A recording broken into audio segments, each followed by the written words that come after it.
Bueno, buenos días, buenas tardes o buenas noches, doctora Lorena. El día de hoy, yo, Santiago López Quintero, voy a sustentar este cladograma que presento aquí como mi propuesta para las relaciones filogenéticas de los invertebrados.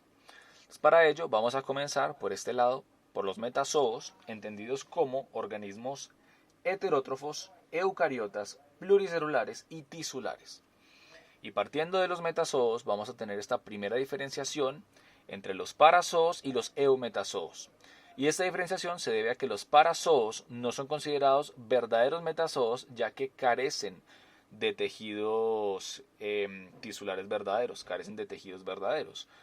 Siendo así como nos encontramos con Porífera, el primer filo que estamos diferenciando. Dentro de Porífera nos encontramos otras tres ramificaciones.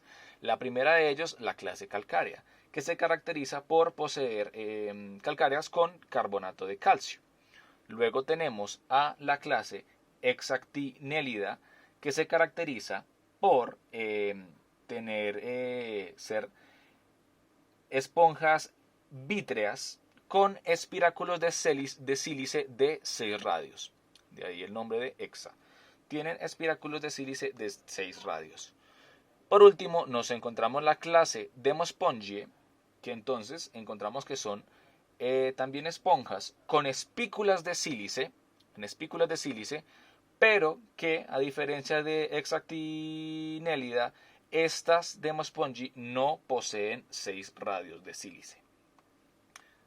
Así entonces nos devolvemos al camino de los eumetazoos, en donde hacemos esta gran diferenciación entre bilateria y los que no tienen simetría bilateral. Aquí entonces encontramos algunos organismos con simetría radial o completamente amorfos.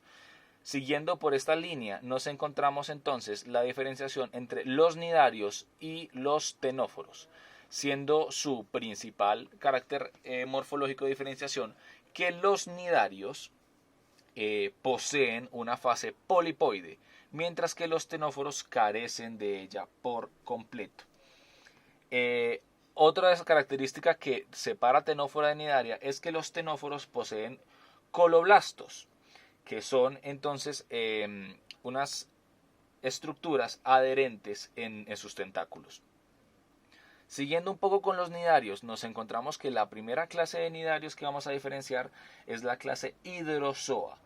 Los hidrozoas entonces son organismos coloniales con una cavidad bucal llamada sifonoglifo. Estos organismos coloniales, los hidrozoas, poseen fase polipoide sexual y asexual y fase medusoide únicamente sexual. Luego nos encontramos la clase Anthozoa. De la clase Anthozoa la diferenciamos debido a que ellos no poseen fase medusoide en lo absoluto. Tenemos la clase Cubozoa, que podemos diferenciarla, son conocidas como las avispas de mar, ya que poseen tentáculos en forma de cuchillos. Seguimos con Escifozoa, que la diferenciamos porque son las medusas que son conocidas tradicionalmente. Es la medusa que se le viene a todo el mundo a la mente cuando piensa en una medusa mayormente. Y estas se diferencian porque poseen velo.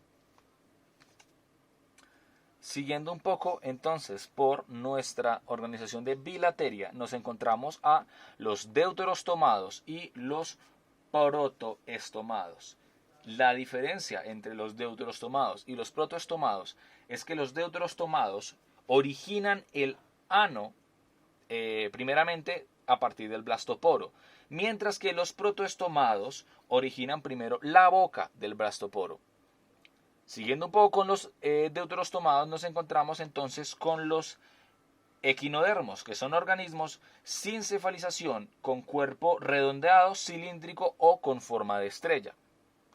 Partiendo a las ramificaciones, la primera de ellas con la que nos encontramos entonces es con la clase crinoidea. Y la clase crinoidea, hablamos de ella, de que posee brazos ramificados con múltiples pínulas. ¿Sí? Entonces nos encontramos brazos ramificados con múltiples pínulas en ellos.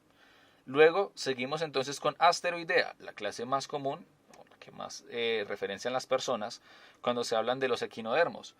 La clase asteroidea entonces son los que poseen brazos que demarcan el disco central. Brazos que demarcan el disco central. Continuamos con la clase concentricicloidea, que entonces ellos son conocidos como los dólares o las galletitas de mar. Ellos entonces tienen un cuerpo en disco sin brazos, presentan un cuerpo en disco sin brazos. Qué pena. Luego seguimos con la clase Ophiuroidea. La clase Ophiuroidea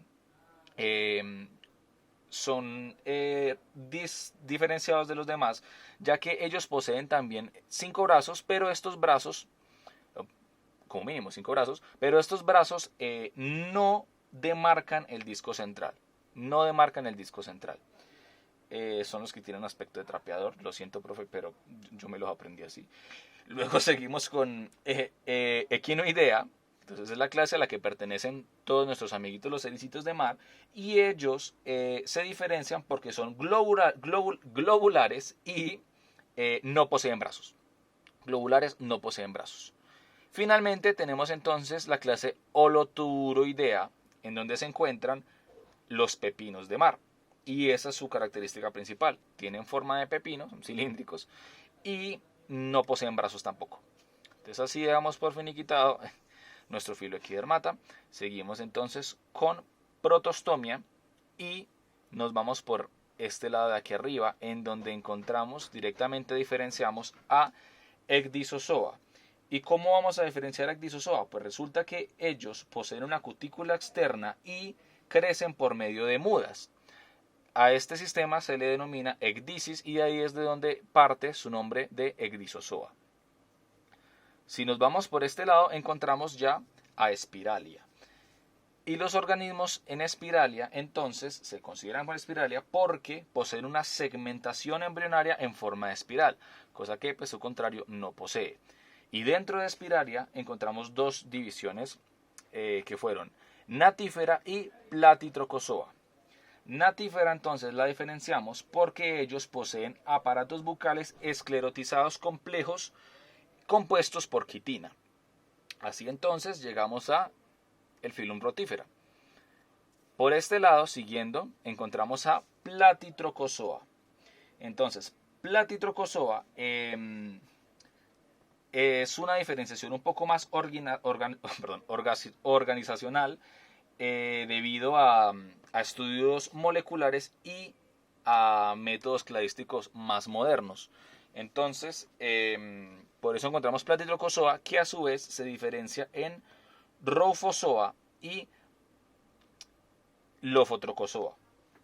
Para diferenciar Lophozoa, también al igual que Platitrocozoa, su principal diferencia son estudios moleculares y métodos cladísticos que ordenan a los platelmintos separados del Lophotrocozoa. En realidad esto es un tema que aún está mucho en debate, pero una literatura de la que me apoyé bastante para, digamos, presentar esta propuesta, que fue Gonzalo Guiribet en el 2020, en su libro de The Invertebrate Theory of Life, plantea Roufozoa y a los platelmintos por fuera del Lophotrocozoa y principalmente esta diferenciación se da por temas de organización y de estudios moleculares, como había mencionado previamente. Pero bueno, entonces, encontrando a Roufozoa y a los platelmintos en ella, hablamos primero de, dentro de nuestro filo los platelmintos, encontramos la clase Turbelaria. ¿Y cómo podemos diferenciar entonces a la clase Turbelaria? Bueno, entonces dentro de los platelmintos diferenciamos a la clase Turbelaria, ya que ellos son planarias de vida libre o gusanos planos marinos, muchas veces confundidos por lo coloridos que llegan a ser con babosas o otro tipo de moluscos marinos. Luego tenemos a la clase Monogenia. De la clase Monogenia entonces encontramos que ellos son especies parásitas principalmente, se encuentran parasitando peces o anfibios. Ellos tienen un ciclo biológico de un solo hospedador. Luego nos encontramos con la clase Trematoda, también conocidos como las duelas hepáticas, que una de sus características morfológicas más distintivas es que suelen poseer una ventosa oral y otra ventosa ventral. Ellos pueden tener ciclos con 2 o 3 hospedadores, moluscos y vertebrados o vertebrados. Luego entonces de nuestros tremátodos encontramos por último a los céstodos, que sin duda lo que más los diferencia a ellos es la presencia del Scolex. Ellos entonces también presentan solamente 2 hospedadores y su larva se encuentra siempre enquistada en el músculo del hospedador. Habiendo definido entonces ya los platelmintos, seguimos por acá en nuestro árbol en donde nos encontramos a entonces la Lophotrochozoa. Ellos también se encuentran diferenciados por estudios moleculares y métodos cladísticos modernos. Como mencionaba anteriormente, decidí tomar esta propuesta basándome mucho en el libro de Guiribet, de Gonzalo Guiribet en el 2020. Entonces dentro de los Lophotrochozoa encontramos la primera diferenciación a el filo Nemertea. Y resulta entonces que el filo Nemertea es conocido como diferenciado de los demás porque son gusanos con probóscide evaginable. Hay muchas propuestas en respecto a si los platelmintos entran en Lophotrochozoa. Si mal no recuerdo, en el creado que nos fue presentado en el curso se encontraban dentro de Lophotrochozoa, pero bueno, yo hago esta diferenciación acá y a Nemertea lo diferencio de Annelida molusca y Lophophorata porque ellos son vermiformes, son gusanos con un probóscide evaginable. Luego nos encontramos dentro de Lophotrochozoa a los anélidos. Entonces los anélidos los conocemos como los gusanos segmentados que poseen quetas. La presencia de quetas es esencial entonces para definir a los anélidos y que son gusanos segmentados. Dentro de nuestros anélidos nos encontramos a las 2 clases, poliqueta y citelata. A los poliquetos entonces, como su nombre pues, lo dice, poli, muchas quetas, los encontramos que entonces son gusanos que carecen de clitelo, importante, más adelante, y que poseen parapodios, muchas quetas, ¿cierto? Estos tipos de extremidades, ¿no? En donde se encuentran pues, muchas cerdas, poseen setas y sus quetas, forma de espinas. Luego nos encontramos con el orden, la clase, clitelata. Entonces los clitelata vamos a decir que también son, como hemos dicho, gusanos segmentados con quetas, pero ellos poseen clitelo, de ahí pues el nombre de clitelata, poseen clitelo y carecen de parapodios a diferencia de los poliquetos. Volviendo un poco por acá, nos encontramos ya con el filo molusca. Y los moluscos pues están bien variados, un grupo bastante problemático.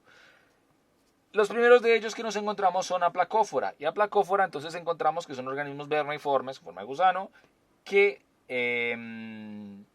no poseen concha.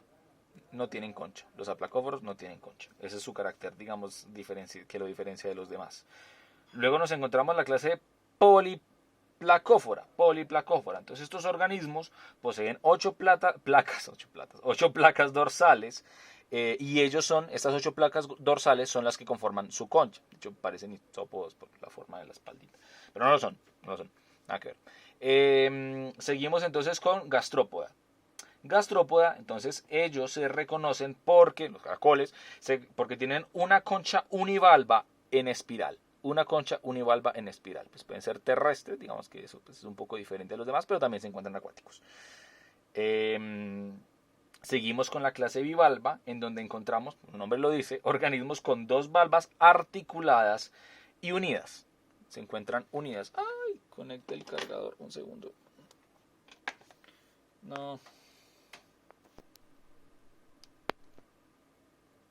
Qué pena, pequeña recesión.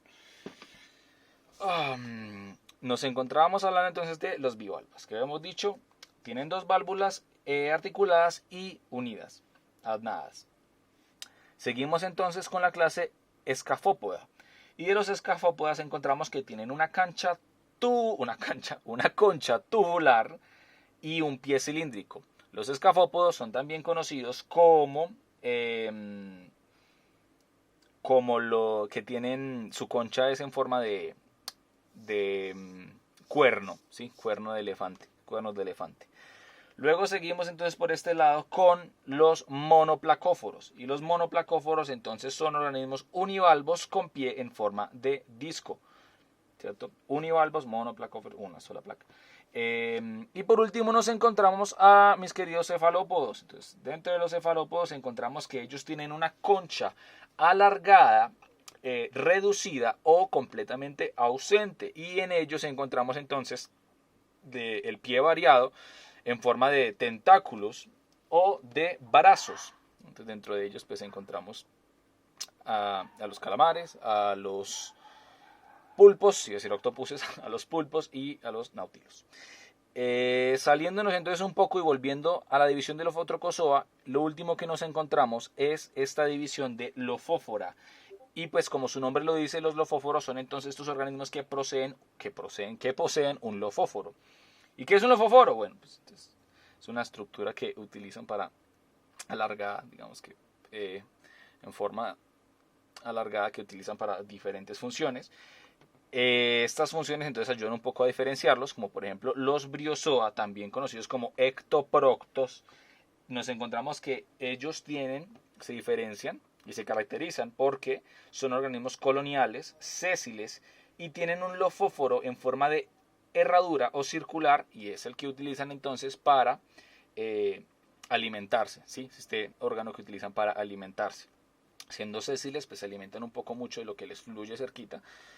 Y se diferencian de braquiópoda, entonces, porque los braquiópodos, similarmente como los bivalvos, pues también poseen dos valvas mineralizadas, pero en este caso son completamente desiguales. Ellos poseen un lofóforo y son organismos filtradores. De igual forma son mayormente sésiles.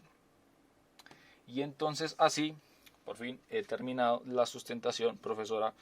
De verdad que tuve muchos conflictos a la hora de si decidir sacar platelmintos o incluirlos en Lophotrochozoa, pero la propuesta, aunque sí, yo sé que no podíamos hablar mucho de caracteres moleculares, sino que nos parábamos un poco más en morfológicos, la propuesta de Guiribet y en su libro, la verdad es que me fueron muy interesantes, y por eso decidí entonces hacer esta diferenciación. Sin embargo, pues no queda muy claro cómo estos tres quedan definidos de manera morfológica. De manera molecular y por cladística, pues digamos que son un poco más claros, pero parándonos solamente en morfologías es un poco diferenciarlos. Por eso muchas veces de Spiralia directamente saltamos al Lophotrochozoa y todo eso está dentro del Lophotrochozoa. Sin embargo, me pareció pertinente hacer esta diferenciación de los platelmintos. Aquí también encuentran los gatricotros, se me olvida cómo se llaman. Pero bueno, eso es todo ya, 18 minutos. Muchas gracias, profe.